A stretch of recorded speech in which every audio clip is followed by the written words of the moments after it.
पुढची बातमी पाहूया। भाजप आमदार रणजितसिंह पाटील यांनी खासदार सुप्रिया सुळे यांना पत्र लिहिलेलं आहे। तुळजापूर येथील कथित ड्रग्ज प्रकरणाशी संबंधित हे पत्र असल्याचं समजतंय। या प्रकरणी सुप्रिया सुळे यांनी यापूर्वी रणजितसिंह पाटील यांच्यावर काही गंभीर आरोप केले होते आणि त्यानंतर आता रणजितसिंह पाटील यांनी सुप्रिया सुळे यांना पत्र पाठवलेलं आहे। आरोप चुकीचे असल्याचा दावा राणा जगजितसिंह यांनी केलेला आहे, तर सुळे यांनी म्हटलेलं आहे राणा जगजितसिंह यांचं पत्र मिळालेलं नाही।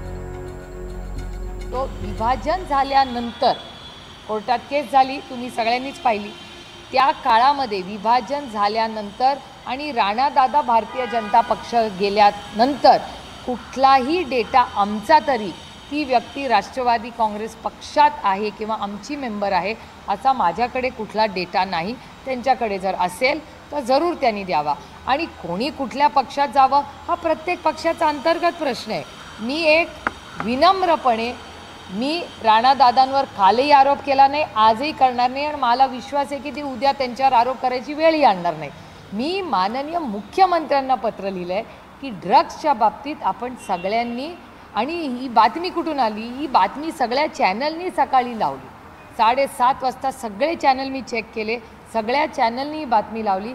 त्याचा आधार घेऊन मी माननीय मुख्यमंत्र्यांना ड्रग्सच्या विरोधात आपण लढलं पाहिजे हे पत्र लिहिलं। एक आणि दुसरं, हॉस्पिटलचा आरोप मी केलेलाच नाही आहे।